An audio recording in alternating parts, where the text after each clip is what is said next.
आप सभी को राधा वल्लभ श्री हरिवंश जय जय श्री राधे। तो आज की चर्चा में हम ये जानने की कोशिश करेंगे कि आध्यात्मिक मार्ग में उन्नति के लिए हमें किस प्रकार के भोजन की आवश्यकता है और कितने भोजन की आवश्यकता है, भोजन का सही समय क्या है। देखिए, ये सब लेक्चर जो भी हम बनाते हैं वो हम अपने लिए ही बनाते हैं कि ये सब पढ़ के मेरे को फ़ायदा हो, क्योंकि जो भी चीज़ हम बता रहे हैं, जो भी ये परम ज्ञान की बातें जो गुरुदेव बताते हैं, जो भी हम बता रहे हैं, ये सब मेरे अंदर नहीं है। ये सब हम पढ़ रहे हैं और आप भी सुन रहे हैं, तो आपका भी लाभ है और मेरा भी लाभ है। बस इस मेरा वीडियो बनाने का सिर्फ और सिर्फ यही लक्ष्य है। ये मत समझिए कि ये सब गुण मेरे अंदर है, जो हम बता रहे हैं ये सब गुण मेरे अंदर है। भाई, मेरे अंदर ये सब कोई गुण नहीं है। ये सब गुण को गुरु कृपा से अपने अंदर भरने की बस कोशिश है और अपने आध्यात्मिक मार्ग में भगवान को पाने की कोशिश है, गुरु को प्रसन्न करने की कोशिश है। और इसका और मतलब इस कहने सुनने का और कोई एक्स्ट्रा मकसद नहीं है। हम कोई ज्ञानी नहीं है, हम कोई पंडित नहीं है, और ये सब आदतें तो मेरे अंदर बिल्कुल भी नहीं है। एकदम सत्य बात है। ठीक है, तो आज की चर्चा शुरू करते हैं। तो गुरुदेव बता रहे हैं कि हमारा शारीरिक, मानसिक और आध्यात्मिक कल्याण हमारे भोजन की आदतों से गहराई से जुड़ा है। बहुत गहनता है भाई कि हम कैसा भोजन कर रहे हैं, और हमारा शारीरिक, मानसिक, और ये बात सब जानता है कि भाई हम खाने का प्रभाव हमारे शारीरिक, मानसिक, आध्यात्मिक जीवन पे पड़ता ही पड़ता है। ठीक है, हम जो खाते हैं, कब खाते हैं और कितना खाते हैं, यह न केवल हमारे शरीर को बल्कि हमारे मन की शांति और एकाग्रता को भी सीधे प्रभावित करता है। ये जो लेख है, यह लेख आपको आहार, पाचन और एक सुखी केंद्रित जीवन के बीच के संबंध को समझाने में मदद करेगा। आगे बढ़ते हैं। हम जब गलत तरीके से भोजन करते हैं तो हमारा शरीर हमें लगातार संकेत देता है, लेकिन हम अक्सर उन्हें अनदेखा कर देते हैं। अत्यधिक भोजन करना केवल एक बुरी आदत नहीं है, यह हमारे पूरे तंत्र के लिए एक बोझ है। जब हम ज़्यादा भोजन कर लेते हैं, देखो इसमें अगर हम अपना एक्सपीरियंस बोले ना भाई, कि जब खाते रहते हैं तो ऐसा लगता है कि कितना खा लें, और जब खा लेते हैं तो बस खाने के तुरंत बाद, मतलब खाना कंप्लीट हुआ उसके बाद तुरंत बाद मेरे को लगने लगता है यार ज़्यादा हो गया, नहीं खाना था इतना। तो खाते समय, मतलब ये माया का कितना बड़ा प्रभाव है कि खाते समय ये चीज़ बिल्कुल पता नहीं चलता। सबके साथ यही होता है, खाते समय बिल्कुल पता नहीं चलता, लेकिन खा लिए तो भाई अब ज़्यादा खा लिए, न सो पा रहे, न करवट ले पा रहे हैं। मेरे साथ तो ऐसा ही होता है भाई। ठीक है, तो इस चीज़ पे हम लोग को कंट्रोल करना ही पड़ेगा अगर आध्यात्मिक मार्ग में आगे बढ़ना है तो। शरीर का पहला संकेत क्या है? कब्ज और आलस्य। जब हम अपनी पाचन क्षमता से अधिक भोजन करते हैं तो शरीर सबसे पहले स्पष्ट संकेत देता है। इसके 3 मुख्य परिणाम हैं। कब्ज, कॉन्स्टिपेशन, यह शरीर की अतिरिक्त भोजन को पचाने में असमर्थता का पहला लक्षण है। जब आंतें बोझ से दब जाती हैं तो वे ठीक से काम नहीं कर पाती, जिससे शरीर में विष से भरे पदार्थ जमा होने लगते हैं। तो देखो भाई, जब ज़्यादा खाने का परिणाम ही है ये कॉन्स्टिपेशन जो है, वो ज़्यादा खा लेने का परिणाम है, ज़्यादा तला भुना खा लेने का ही परिणाम है कॉन्स्टिपेशन। देखो भाई, रूखा सूखा खाओगे, तन स्वस्थ रहेगा, तन स्वस्थ रहेगा तो मन और बुद्धि भी पवित्र रहेगा। मन और बुद्धि पवित्र मन और पवित्र बुद्धि से ही भगवान का भजन संभव है भाई, नहीं तो बड़ा दिक्कत है भाई, बड़ा दिक्कत है। ये मेरा खुद का पर्सनल एक्सपीरियंस है। ठीक है, खाना कम होना चाहिए, खाना स्वादिष्ट हो नहीं हो मतलब नहीं है, लेकिन सात्विक होना जरूरी है। ठीक है, जब हम लोग को बोला जाता है कि भाई लहसुन प्याज क्यों खाते हो, तो बहुत लोग हमको बोलते हैं भाई लहसुन प्याज तो दवा है, इसको खाना चाहिए। भाई, जब हमारे शास्त्र में ये चीज वर्णित है कि लहसुन प्याज राजसी और तामसी है, तो क्यों खाना? जब वर्जित है तो वर्जित है, उसको मान लो ना, उस चीज को एक्सेप्ट कर लो। हाँ, भगवान इस चराचर जगत के मालिक हैं। हाँ, तो उस चीज को मान लो ना। हाँ, तो ये जो चीज मानने की उसको मान लो, मानोगे तो सब जान जाओगे। नहीं मानो, जब डॉक्टर बोलता है कि देखो ये लाल गोली है, इसको खा लेना, हाँ, तो हम उसका टेस्ट करने बैठते हैं कि इससे पहले देखेंगे कि इसको जानवर में डाल के देखेंगे कि ये उस पर काम करता है कि नहीं। नहीं, शोध उस दवा का पहले हो चुका। उसी तरह जो शास्त्र में वर्णित चीज है वो शोध हो चुका है, उसका नियम कानून, वो भगवान का विधान बनाया जा चुका है। लहसुन प्याज में राजसी और तामसी गुण है, ये चीज, इसका प्रमाण हमारा शास्त्र देता है। तो भाई उस चीज को मान लो ना, सिंपल। क्या दवाई है और ये है वो है? अरे भाई हाँ, नहीं खाते हम लहसुन प्याज, कोई बीमारी नहीं है, कोई पेट का खराबी नहीं, क्या झूठ मूठ का यार। छोटा सा चीज भगवान के लिए त्याग नहीं सकते हैं और भगवान को पाने चले और जिंदगी से टेंशन डिप्रेशन मिटाने चले? नहीं मिटेगा। जब तक भगवान का भजन नहीं, कोई टेंशन डिप्रेशन नहीं मिटने वाला। आगे बढ़ते हैं। दूसरा, दूसरा क्या स्पष्ट संकेत देता है कि ज्यादा भोजन करना या ज्यादा तला भुना खाने से प्रमाद स्थिति, लेथार्जीनेस, डलनेस आने लगता है। खराब पाचन का सीधा असर हमारे मानसिक स्वास्थ्य पर पड़ता है। शरीर में भारीपन, मन में सुस्ती लाता है, ठीक है, जिससे किसी भी काम में उत्साह नहीं रहता। समझ लो, मतलब भोजन भाई पावर हाउस है। पेट जो है वो हमारा पावर हाउस है। पावर हाउस में अगर पावर जनरेशन का ही काम बढ़िया से नहीं होगा ना भाई, तो मन, बुद्धि, शरीर स्वस्थ रह ही नहीं सकता, ठीक है। भजन में अरुचि, ठीक है, भजन में भी अरुचि होने लगता है जब शरीर असहज और भारी महसूस करता है। स्वाभाविक बात है भाई कि शरीर जब अस्वस्थ है, मन और बुद्धि में कचमच हो रहा है, शरीर में कचमच हो रहा है, रात में बढ़िया से नींद नहीं आ पाए सिर्फ और सिर्फ खाने की वजह से, तो कहां से भजन बन पाएगा? सांसारिक क्रिया भी ढंग से नहीं हो पाएगा, ठीक है, ऑफिस नहीं हो पाएगा, स्कूल नहीं हो पाएगा, है ना।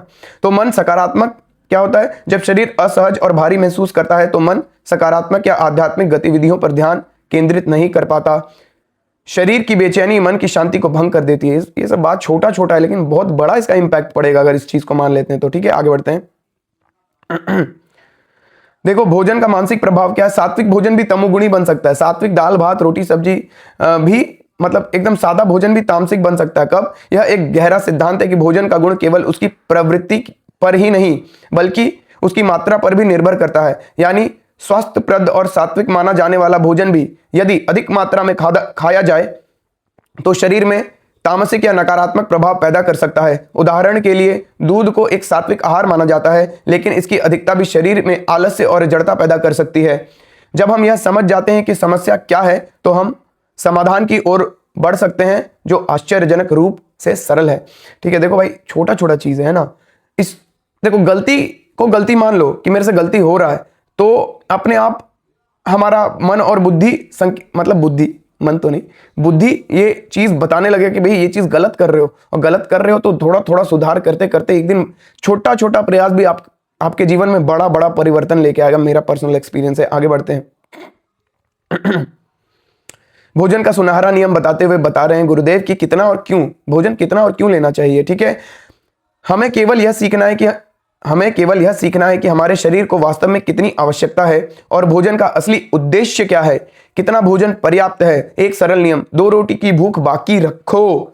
जब भी हम भोजन कर रहे हो तो इतना भूख बाकी रखो कि 1/4 भोजन और खा सको। जैसे 4 रोटी खा रहे हो तो कम से कम, चलो 2 नहीं तो कम से कम 1 रोटी का भूख तो जरूर रखो। 3 रोटी खा लो। अगर 4 रोटी में पेट भरता है तो 3 खाओ, 6 में भरता है तो 5 खाओ, 8 में भरता है तो 6 खाओ। ऐसे करके भोजन को घटाओ, ठीक है। एक सरल नियम, 2 रोटी की भूख बाकी रखो। भोजन करते समय जब आपको लगे कि आप अभी 2 रोटी और खा सकते हो तो वहीं रुक जाएं। यह अभ्यास पाचन तंत्र पर अतिरिक्त बोझ पड़ने से रोकता है और आपको भोजन के बाद हल्का और ऊर्जावान महसूस कराता है। पेट को 4 हिस्से में बांटें। अपने पेट को एक थैली के रूप में कल्पना करें जिसके 4 हिस्से हैं। आदर्श स्थिति, आइडियल स्टेट यह है कि यह एक हिस्सा ठोस भोजन के लिए, एक हिस्सा पानी के लिए और 2 हिस्से यानी आधा पेट हवा के संचलन के लिए खाली रखे जाएं। यह नियम उचित पाचन और शरीर में ऊर्जा के सही प्रवाह के लिए अति महत्वपूर्ण है। देखो, ये सब चीज बहुत छोटा छोटा, ये सब शोधित चीज है, सबको पता है और अब सबके हृदय में भगवान बैठे हैं, सबको संकेत देते हैं कि भाई कम भोजन, सात्विक भोजन, सिंपल भोजन ही आपको स्वस्थ रखता है। लेकिन इस 2 इंची का जीभ का मेरे जैसे, आप जैसे लोग 2 इंची का जीभ का चटोरापन के कारण अपने स्वास्थ्य को खराब करते हैं। और कहां बाहर का दुश्मन आपका कोई बिगाड़ेगा, हम लोग खुद ही अपना बिगाड़ लेते हैं। 2 इंची का जीभ के कारण हॉस्पिटल में भीड़ लगता है। क्यों? पेट खराब है। पेट खराब, मन खराब, बुद्धि खराब, टेंशन, डिप्रेशन, ये बीमारी, ये चीज सारा 99% बीमारी तो सिर्फ और सिर्फ पेट के कारण होता है। तो इस चीज को समझना बहुत ज्यादा जरूरी है। और क्या इसमें नियम कानून आपको ज्यादा फॉलो करने के लिए बोला जा रहा है भाई? और कितना दिन तक हम लोग खा लेंगे भाई बढ़िया बढ़िया पकवान? बूढ़े होना है ना, दांत टूट जाएगा, चबा नहीं पाएंगे। आजकल तो इतना सारा सुविधा हो गया कि दांत टूट जाए तो दांत लगवा लो। अरे भाई, प्राण तो छूट जाएगा ना, फिर तो भोजन का मजा नहीं ले पाओगे ना। लेकिन भगवत भजन का मजा प्राण छूटने के बाद भी बढ़ेगा, अभी भी बढ़ता चला जाएगा। अगर भजन सीरियसली करते हो तो भजन को अपने जीवन में लक्ष्य बना लेते हैं अगर हम, तब जीवन में लक्ष्य तो हमारा रोटी कपड़ा मकाने बना रह जाता है जीवन, मतलब जीवन भर। यार बूढ़ा लोग को भी देखते हैं कि अभी भी रोटी कपड़ा मकान के पीछे भाग रहे। कितना भागोगे भाई? हम इस उम्र में रोटी कपड़ा मकान के पीछे भागना छोड़ दिए। आप लोग 70-80 साल 65 साल के हो के भी रोटी कपड़ा मकान सोच रहे हो भाई, क्यों प्रेशर कुकर क्यों बना रहे हो अपने बुद्धि को? अरे भगवान का भजन करो, सबके रखवार वही है भाई, मजा लूटो। चलिए ठीक है, आगे बढ़ते हैं। स्वस्थ पेट और शांत मन। ठीक है,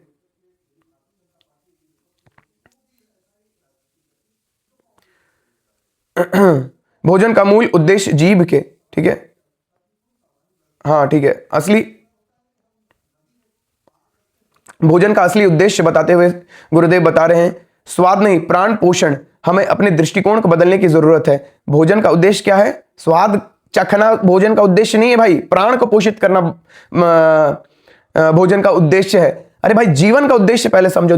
मनुष्य जीवन का उद्देश्य ही भगवत भजन के लिए मिला है। भगवत भजन करोगे, भगवान आपका रोटी कपड़ा मकान का देखभाल करेंगे, करते हैं।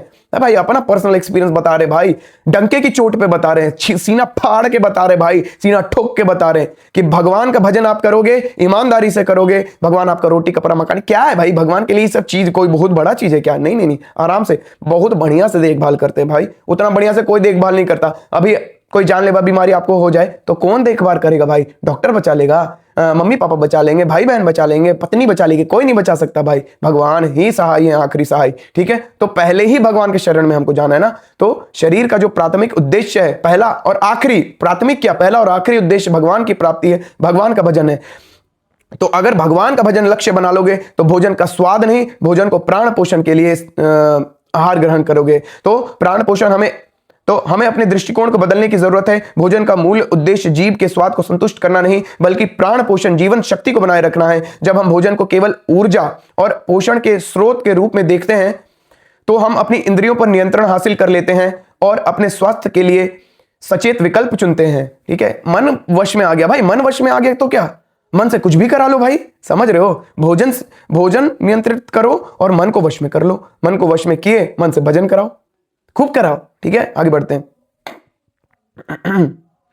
जब हम भोजन को केवल प्राण पोषण का साधन मान लेते हैं तो हम अपनी वृत्तियों को शरीर से हटकर प्रभु में लगा पाते हैं। यह मानसिकता हमें उन आदतों को अपनाने के लिए प्रेरित करती है जो स्थायी स्वास्थ्य का निर्माण करती है। स्थायी भाई, स्वास्थ्य हमेशा शुद्ध बना रहेगा, बलवान बना रहेगा भाई। मोटा तगड़ा जिम जाए हुआ मसल फुल बॉडी भाई, वो स्वस्थ शरीर का पहचान नहीं। स्वस्थ शरीर का पहचान है कि हम किसी भी बीमारी से ग्रसित ना हो, जो मौसम का प्रभाव है हम अधिकतम झेल पाएं, अधिकतम गर्मी झेल पाएं, अधिकतम ठंड झेल पाएं। तो ये सब चीज है भाई, ये शरीर मजबूत माना जाएगा भाई। नहीं कि झूठों का दिखावा, जिम जाने से, डोला शोला बनाने से कुछ नहीं होगा भाई, कुछ नहीं होगा। अब दिखावा वाला जिंदगी मत जियो। जिम बना था, जिम तो खैर अपना प्रवृत्ति है, नहीं तो बाहरी संस्कार, विदेशी संस्कार थोपा गया हम लोग पे जबरदस्ती। अपने कम बुद्धि, अपने अज्ञानतावश जिम जाना शुरू कर दिया। अरे भाई, योग का बल से, यौगिक बल से, सिंपल थोड़ा बहुत सांस का प्राणायाम से, अनुलोम विलोम और कपालभाति, ये सब छोटा छोटा प्राणायाम से अपने जीवन को शुद्ध बना सकते हैं। शरीर, मन को, बुद्धि को पवित्र और बलवान बना सकते हैं। लेकिन हम लोग को तो भाई जिम जाना दिखावा। अरे जिम किस लिए भाई? आजकल देखो आप 99% लोग जिम जा रहे हैं सिर्फ और सिर्फ बॉडी दिखावा के लिए, कि हमारा बॉडी अच्छा बलवान दिखने लगे। स्वस्थ के लिए तो मुश्किल से 1-2% जा रहा होगा। ठीक है, चलो आगे बढ़ते हैं। ठीक है, आगे बढ़ते हैं। स्वस्थ पेट और शांत मन के लिए सरल आदतें बताते हुए गुरुदेव बता रहे हैं, यहां कुछ सरल आदतें दी गई है जिन्हें कोई भी तत्काल लाभ के लिए अपना सकता है। दिन की शुरुआत सुबह खाली पेट गुनगुना पानी पीने की आदत डालें। यह एक सरल लेकिन शक्तिशाली क्रिया है। अपनी क्षमता अनुसार आधा लीटर से 1.25 लीटर पानी हल्का गर्म करें और वज्रासन में बैठकर के आराम से धीरे धीरे पिएं। यह आंतों को साफ करने में मदद करता है, रात भर जमा हुए मल को नरम करता है और कब्ज से स्वाभाविक रूप से राहत दिलाता है। आपका आदर्श भोजन कैसा हो? देखो, हम कोई भी आयुर्वेदिक डॉक्टर के पास जाते हैं, वो सबसे पहले यही पूछते हैं, कब्ज तो नहीं है, कब्ज तो नहीं है। तो कब्ज बहुत बड़ा बीमारी है भाई, बहुत बड़ा दिक्कत है पेट के लिए, है ना। सब बीमारी का जड़ कब्ज है, मैक्सिमम बीमारी का। ठीक है, आगे बढ़ते हैं।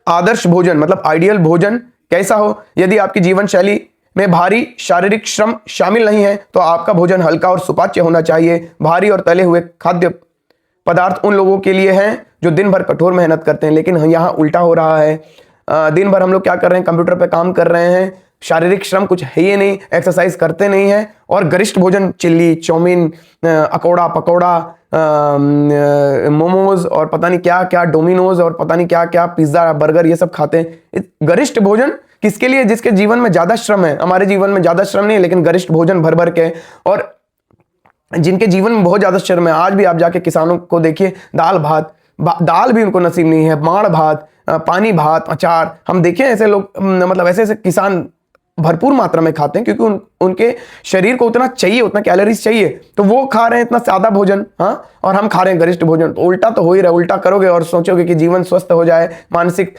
शांति बनी रहे, मन शांत रहे, जीवन में कलह कलेश नहीं आए, तो ऐसा नहीं होता है भाई, ऐसा मजाक नहीं होता है, ठीक है। ठीक है। यदि पेट साफ ना हो और पाचन तंत्र कमजोर महसूस हो तो भोजन ना करें। उपाय बता रहे हैं, यदि पेट साफ ना हो, पाचन तंत्र कमजोर महसूस हो तो भोजन ना करें, इसके बजाय 1-2 खीरा सलाद लेकर काम चलाएं। यदि शरीर को, यह सलाद जो है, यह शरीर को हल्का, मूंग चना फुला लिए भाई, जिस दिन पेट भारी महसूस करे ये सब खा लो ना भाई, क्या दिक्कत है। यह शरीर को हल्का रखता है और पाचन तंत्र को आराम देता है। यह सरल आदतें केवल शारीरिक स्वास्थ्य के लिए ही नहीं है, वे गहरे मानसिक और आध्यात्मिक लाभों का द्वार खोलती हैं। ठीक है, देखो भोजन पे अगर ध्यान रहेगा, शारीरिक और मानसिक शक्ति को बढ़ा देगा। ठीक है, तो अनुशासन बहुत जरूरी है खाना पे। इन अनुशासनों का पालन करने का अंतिम पुरस्कार केवल एक स्वस्थ शरीर नहीं है, बल्कि एक शक्तिशाली और शांत मन है। इसका परिणाम निश्चित है, ऊर्जा, पवित्रता और तेज की वृद्धि। क्या होगा जब आप हल्का गरिष्ठ भोजन नहीं करोगे, हल्का भोजन करोगे, सात्विक भोजन करोगे, समय से भोजन करोगे, तो क्या होगा? ऊर्जा, पवित्रता और तेज की वृद्धि। जब हम नियंत्रित आहार, अल्पाहार का पालन करते हैं तो हम कई सकारात्मक परिणाम अनुभव करते हैं। आपका तप बढ़ेगा, आत्मनियंत्रण और अनुशासन की शक्ति बढ़ेगी, आपकी पवित्रता बढ़ेगी, शरीर और मन दोनों शुद्ध होते हैं। शरीर मन शुद्ध है ना भाई, आपको किसी का जरूरत नहीं, आप अकेले अपना और भगवान का सानिध्य अनुभव करोगे और उसी में मस्त मगन रहोगे भाई। आपका सानिध्य से दूसरा लोग प्रसन्न रहेगा, आप जहां बैठोगे वहां पे प्रसन्नता फैल जाएगा। सब छोटा छोटा चीज भाई, छोटा छोटा नियम अपने जीवन में हम लोग धारण करें ना, बड़ा बड़ा फल इसका पाएंगे। ठीक है, आपका तेज बढ़ेगा, एक आंतरिक चमक और ऊर्जा विकसित होती है, आपका भजन बढ़ेगा, आध्यात्मिक ध्यान और एकाग्रता स्वाभाविक रूप से बढ़ती है। देखो भाई, सिर्फ भोजन के बारे में बता रहे हैं और इसका इतना सारा लाभ है। आप सोच रहे हो मतलब आप अपने सांसारिक कामों में भी प्रवीण होगे, सांसारिक काम में प्रवीण होगे, सबके चैत्य बनोगे, सांसारिक उन्नति भी आपकी होगी भाई। सिर्फ आध्यात्मिक उन्नति नहीं मिलेगा भाई, सांसारिक उन्नति तो अगर किसी के जीवन में क्या बोलते हैं उसको, आध्यात्मिक उन्नति हो रहा है, वो भगवान का भजन कर रहा है, भगवान के मार्ग में आगे बढ़ रहा है ना, तो सांसारिक उन्नति उसके पीछे पीछे आता ही है, बाय डिफॉल्ट आता है भाई, आना पड़ेगा भाई, आना पड़ता है, आना पड़ेगा। ठीक है, सांसारिक उन्नति पीछे पीछे भागा आता है। और वो भजनानंदी, वो भजन करने वाला साधक सांसारिक उन्नति को और कोई वैल्यू नहीं करता उसका, लेकिन वो सिर्फ और सिर्फ अपने भगवान को जानता है, अपने गुरु को जानता है और किसी को नहीं जानता। ठीक है, आगे बढ़ते हैं। जीवन शक्ति का संरक्षण, ब्रह्मचर्य मतलब वही वीर संयम। ठीक है, ब्रह्मचर्य एक सरल नियंत्रित आहार और जीवन शक्ति, ब्रह्मचर्य के संरक्षण के बीच एक गहरा और सीधा संबंध है। क्या बोला जा रहा है?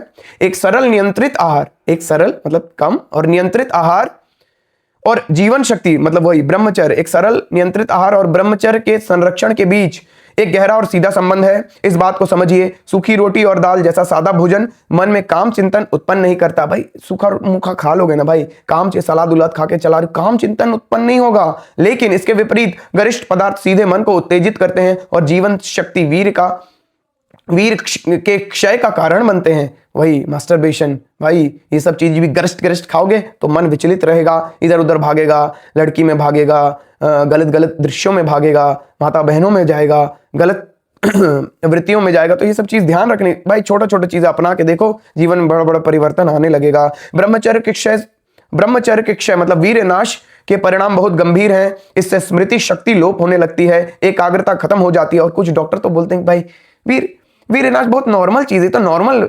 Biological process, it's normal biological process, इसमें कोई खराबी नहीं है। भाई बुद्धि ज्यादा मत दो, शास्त्र चिल्ला चिल्ला के बोल रहे हैं वीर नाश ही सर्वनाश है। वीर नाश करोगे, मानसिक स्थिरता खो जाएगा, डिप्रेशन में चले जाओगे, किसी को मुंह दिखाने का मन नहीं करेगा, अंधेरा कमरा में बैठने का मन करेगा, बाहर जाने का मन नहीं करेगा, सारा उत्साह, मन का उत्साह, बुद्धि का तेज सब समाप्त हो जाएगा, कुछ याद नहीं रहेगा। मतलब चौपट हो जाओगे, चौपट। ठीक है, तो इस चीज का ध्यान रखें। ब्रह्मचर्य के क्षय के परिणाम बहुत गंभीर हैं। इससे स्मृति शक्ति लोप होने लगती है, एकाग्रता खत्म हो जाती है और व्यक्ति उसके शिकार हो जाते हैं, जिसे आज की भाषा में डिप्रेशन कहते हैं। संक्षेप में, एक नियंत्रित आहार केवल पाचन में सुधार नहीं करता है, यह उच्चतम मानसिक और आध्यात्मिक क्षमता को सुरक्षित रखने की कुंजी है। निष्कर्ष बताते हुए गुरुदेव बता रहे हैं, भोजन को अपना अमृत बनाएं। ठीक है, बोझ ना बना ले। यह स्पष्ट है कि भोजन हमारे लिए विष भी हो सकता है और अमृत भी। यह पूरी तरह से हमारी पसंद, हमारी मात्रा और हमारी मानसिकता पर निर्भर करता है। अत्यधिक और गरिष्ठ भोजन शरीर के लिए विष बनकर रोग और पतन लाता है, जबकि नियंत्रित आहार अमृत बनकर शारीरिक जीवन शक्ति और मानसिक शांति प्रदान करता है। यह जीवन के दो रास्तों का चुनाव है, एक इंद्रियों की गुलामी करना जो अंततः दुख की ओर ले जाता है, और दूसरा आत्म नियंत्रण का जो स्थायी आनंद और कल्याण की ओर ले जाता है। आपको एक ही बार में सब कुछ बदलने की जरूरत नहीं है। देखो भाई, एक ही बार में आप सोचोगे कि हम एकदम पंडित हो जाएं, तो नहीं होगा। धीरे धीरे थोड़ा थोड़ा अभ्यास करो, थोड़ा थोड़ा कम करते करते भोजन कम करो। देखो भाई, एक चीज तो हम देखें हैं, आप नियमित समय पर नियमित आहार करोगे ना, एक तरह का आहार करो भाई, कोई जरूरी नहीं है आपको 10 तरह का आहार, मतलब सुबह ही खाएं तो शाम 2 टाइम खाओ ना भाई। 2 टाइम सुबह नाश्ता कर लो बढ़िया, और रात में मत, और रात तक मत खाओ। 7:30 बजे तुम अपना खाना पीना का, मतलब 7 से 7:30 आधा घंटा के बीच में अपना रात का खाना का कार्यक्रम पूरा कर दो। मत एक्स्ट्रा, मतलब एक्स्ट्रा टाइम मत आगे बढ़ाओ भाई। सो जाओ 10 बजे तक, तो सुबह खा लिए, मान लो 9 बजे खा लिए, दिन में थोड़ा बहुत भूख लगा तो थोड़ा बहुत हल्का फुल्का भोजन वोजन कर लिए। ठीक है, और रात में फिर थोड़ा सा खा लिए खाना।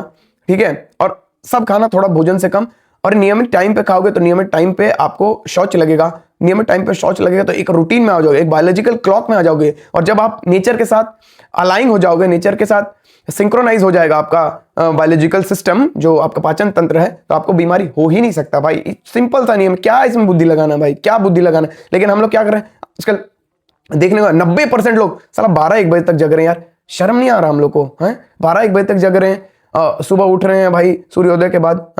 भाई कुछ नहीं बदलेगा, कुछ जीवन में कोई सुधार नहीं आने वाला अगर ऐसा रहा तो।